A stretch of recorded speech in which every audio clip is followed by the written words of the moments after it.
Serial Kumkum Bhagya में आया बड़ा ट्विस्ट। शिवांश उठाएगा सोनालिका पर हाथ, वजह बनेगी प्रार्थना। जी हाँ दोस्तों, सीरियल कुमकुम भाग्य में अब ड्रामा अपने पीक पर पहुंच चुका है।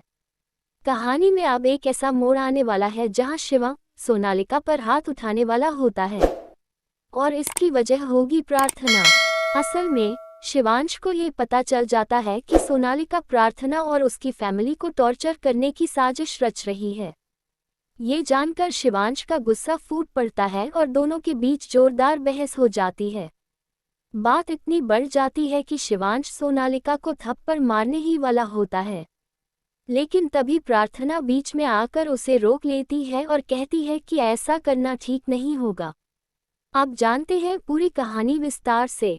शिवांश पहले से ही बहुत परेशान है क्योंकि प्रार्थना वापस आ गई है और आते ही उसने एलिमनी के तौर पर आधी प्रॉपर्टी की मांग कर दी है। इसी बात से झल्लाकर शिवांश अपने कमरे में चला जाता है। वहीं दूसरी तरफ बुआ माँ अब नई चाल चलती हैं। वो प्लान करती है कि प्रार्थना और उसके घरवालों को किसी भी तरह से धक्के मारकर घर से निकाल देंगे। लेकिन तभी प्रार्थना की माँ साफ साफ कह देती है कि अब प्रार्थना अकेली इस घर में नहीं रहेगी, वो भी उसके साथ यहीं रहेंगी। उन्होंने ये भी कहा कि क्या पता तुम मेरी बेटी को जला दो, मार दो या घर से भगा दो, मैं उसे अकेले नहीं छोड़ूंगी। और हाँ, हमारे पैसे हमें लौटा दो, हम कल ही चले जाएंगे। बुआ माँ चाहकर भी कुछ नहीं कर पाती क्योंकि उसी वक्त सोनालिका के मम्मी पापा पूछ बैठते हैं कि ये लोग आखिर हैं कौन। जवाब में कहा जाता है कि ये शादी की तैयारियां कर रहे हैं और ये जो पंडित जी हैं वे पुराने जानकार हैं, उन्हीं से बात हो रही थी। अब प्रार्थना और उसकी मां को घर में रहने की पूरी आज़ादी मिल जाती है क्योंकि वे अब शादी की प्लानिंग का हिस्सा बन गए हैं। आगे कहानी और मज़ेदार होने वाली है क्योंकि अब शिवांश और प्रार्थना एक ही कमरे में रहने वाले हैं। शिवांश सोनालिका से साफ कह देता है कि वह अपने ही कमरे में सोएगा, चाहे वहां प्रार्थना ही क्यों न हो। इस बात से सोनालिका आग बबूला हो जाती है और कहती है, वहां तो प्रार्थना सो रही है, तुम कैसे सोओगे।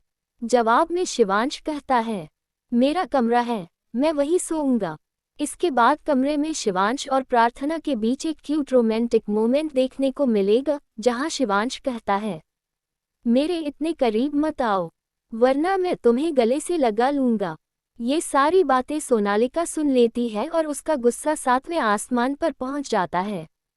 अब वो बुआ माँ और शिवांश की बहन के साथ मिलकर एक नई साजिश रचती है। वो लोग तय करते हैं कि प्रार्थना और उसके घरवालों को इतना टॉर्चर करेंगे कि वे खुद ही घर छोड़कर चले जाएंगे। अगली सुबह सोनालिका प्रार्थना को तंग करती है और ये सब शिवांश अपनी आंखों से देख लेता है। वो तुरंत प्रार्थना को बचाता है और सोनालिका पर हाथ उठाने ही वाला होता है, लेकिन एक बार फिर प्रार्थना उसे रोक लेती है। अब देखना दिलचस्प होगा कि क्या इन सब के बाद प्रार्थना और शिवांश का रिश्ता और मजबूत होगा। क्या सोनालिका का असली चेहरा अब शिवांश के सामने आ जाएगा। क्या आप भी इस धमाकेदार ट्विस्ट के लिए एक्साइटेड हैं? अपनी राय कमेंट में ज़रूर बताएं। ऐसे ही और टीवी अपडेट्स के लिए हमारे चैनल को सब्सक्राइब करना न भूलें।